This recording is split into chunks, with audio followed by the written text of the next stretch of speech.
melihat dengan hati. Itulah cara Tuhan, saudara-saudara, berbeda dengan mata manusia kita.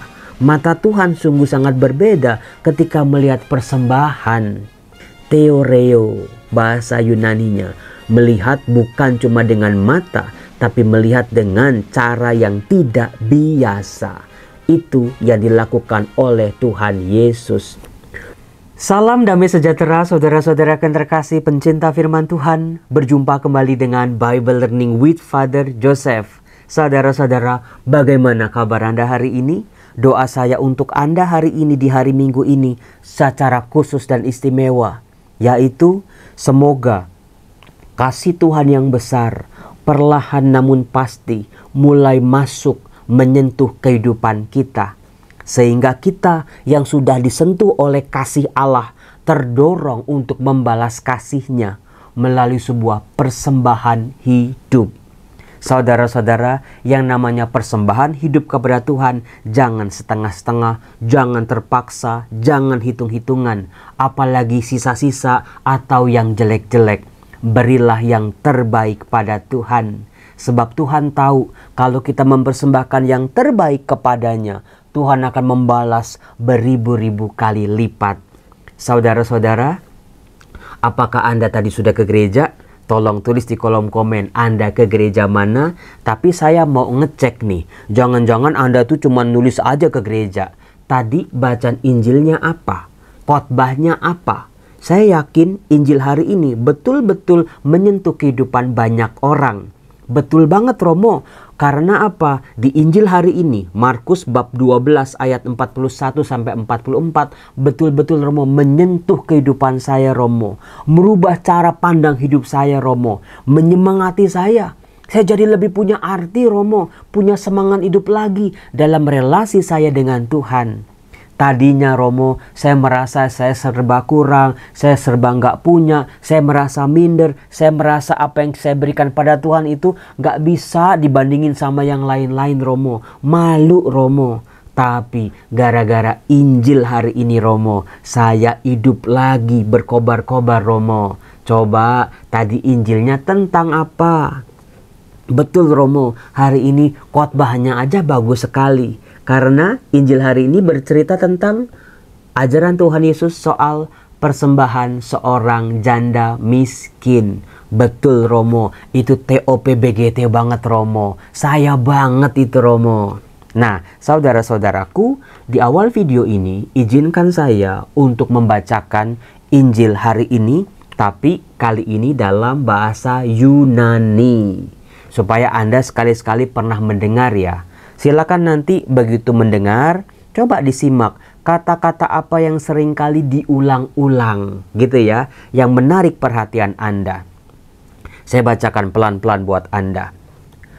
Kai katisas katenanti tu gasopilakiu eteorei pos hooklos bale kalkon eisto gasopilakion kai poloi plosioi ebalon pola. Kai eltusa mia kera petoke ebalen leptadio. Ho estin kodrantes. Kai proskalesamenos tus matetas autu. Eipen autois. Amen. Lego humin. Hoti he kera aute he petoke. Pleion panton ebalenton balonton, eito gasopilakion, pantes gar ektu periseuntos autois ebalon haute de ektes hystereseos autes, panta hossa eiken ebalen, holonton bion autes. Seperti itu bacaan Markus bab 12 ayat 41 sampai 44. Bahasa Indonesianya saya ulangin buat Anda. Pada suatu hari, sambil duduk menghadap peti persembahan, Yesus memperhatikan bagaimana orang banyak memasukkan uang ke dalam peti itu. Banyak orang kaya memberi jumlah yang besar. Lalu datanglah seorang janda miskin. Ia memasukkan 2 uang tembaga, yaitu uang receh terkecil. Yesus memanggil para muridnya dan berkata kepada mereka, "Sesungguhnya aku berkata kepadamu, janda miskin ini memberi lebih banyak daripada semua orang yang memasukkan uang ke dalam peti persembahan. Sebab mereka semua memberi dari kelimpahannya, tetapi janda ini memberi dari kekurangannya, semua yang dimilikinya, yaitu seluruh nafkahnya." Demikianlah sabda Tuhan. Saudara-saudara, tanpa penafsiran yang jelimet-jelimet aja, teks ini sudah sangat bagus sekali kok. Tapi izinkan saya Romo Yosef untuk mengajak Anda masuk lebih dalam lagi. Apa yang dilihat oleh Tuhan Yesus? Karena tadi dalam bahasa Yunaninya dipakai kata eteorei, sambil mengamat-ngamati, sambil melihat.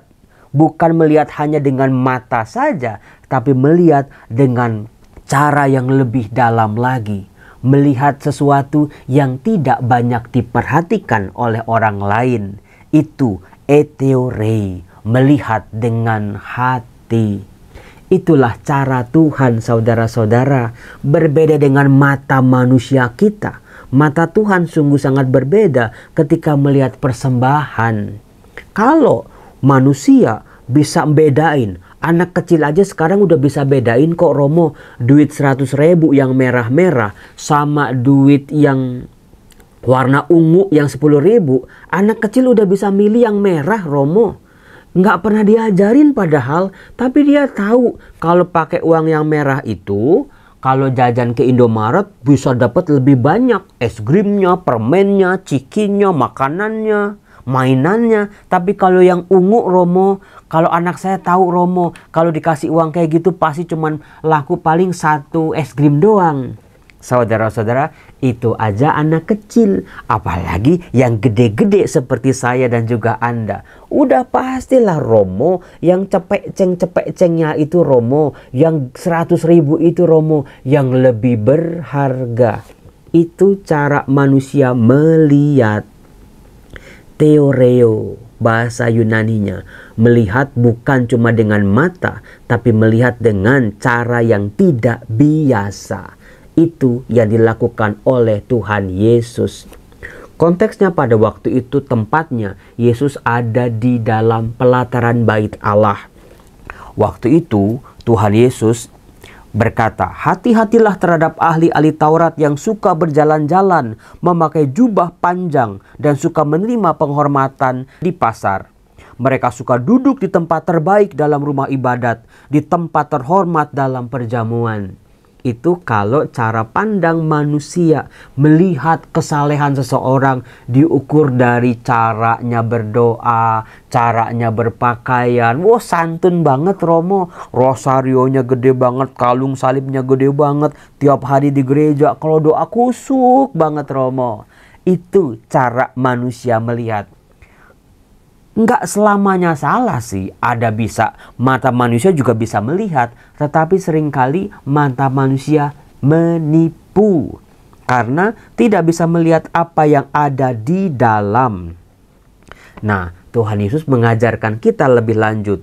Mereka itu yang suka berdoa panjang-panjang, yang suka pakai jubah panjang, yang suka duduk di tempat terdepan di rumah ibadat, mereka itu mencaplok rumah janda-janda.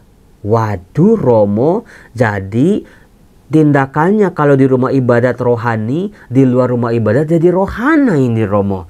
Gimana bisa orang yang berdoa, orang yang packagingnya itu religius, kok bisa melakukan tindakan yang sangat mengerikan, mencaplok rumah janda-janda, dan mereka mengelabui mata orang dengan mengucapkan doa yang panjang-panjang.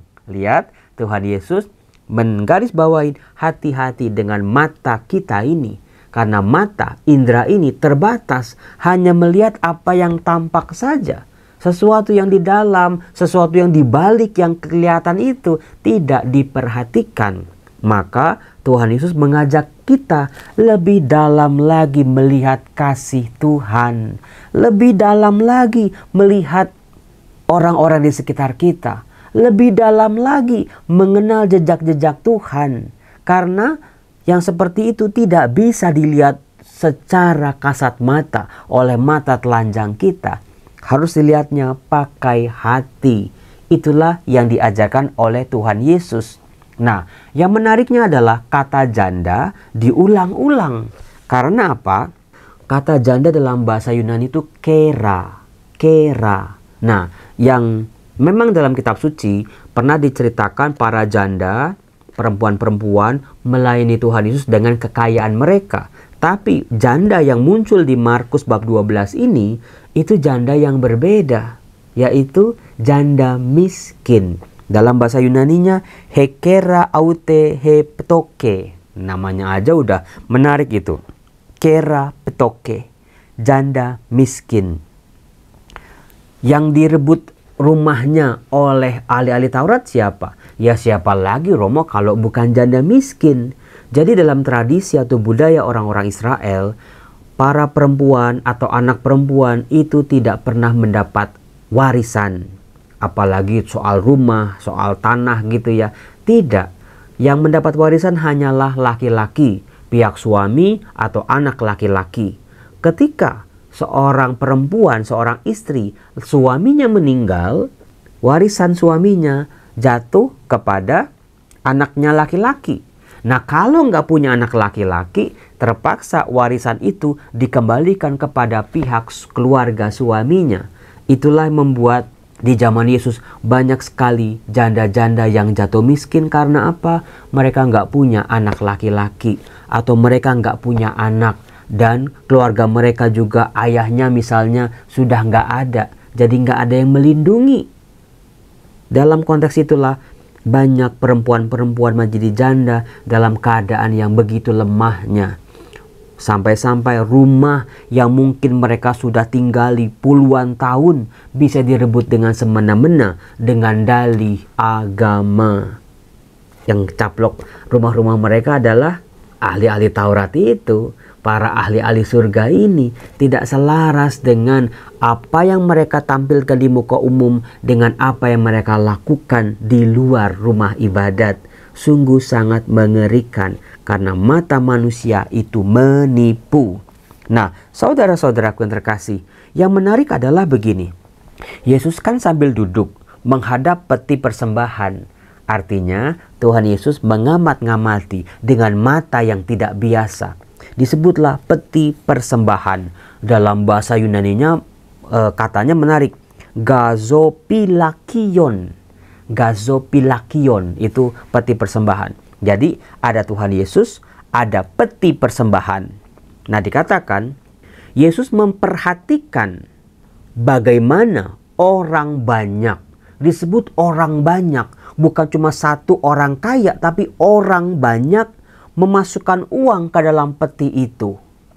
Jadi memang dalam tradisi atau ibadah orang-orang Yahudi, mereka harus memasukkan ke peti-peti persembahan.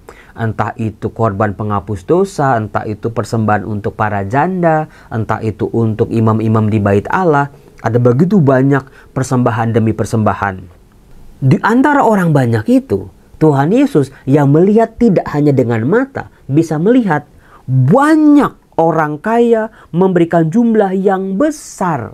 Saudara-saudara, tadi kan saya minta Anda untuk menyimak kata-kata dalam bahasa Yunani yang diulang-ulang. Itu polon.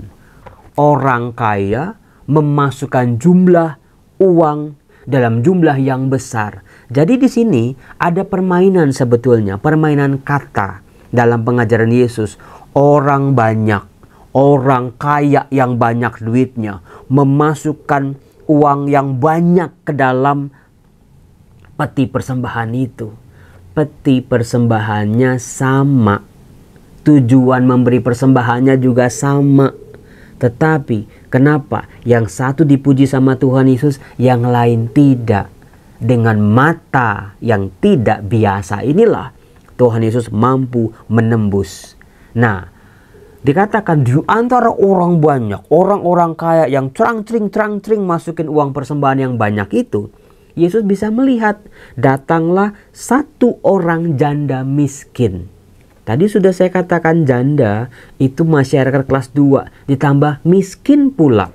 Nggak punya anak, nggak punya orang tua, nggak punya ayah, maka mereka hanya menjadi peminta-minta. Orang-orang seperti ini seringkali luput juga dari mata kita. Atau kita lihat tapi pura-pura nggak ngelihat. Betul nggak? Betul, Romo.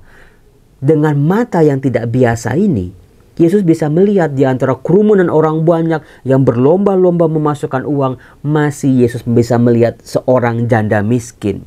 Dikatakan ia memasukkan 2 uang tembaga, yaitu uang yang receh terkecil.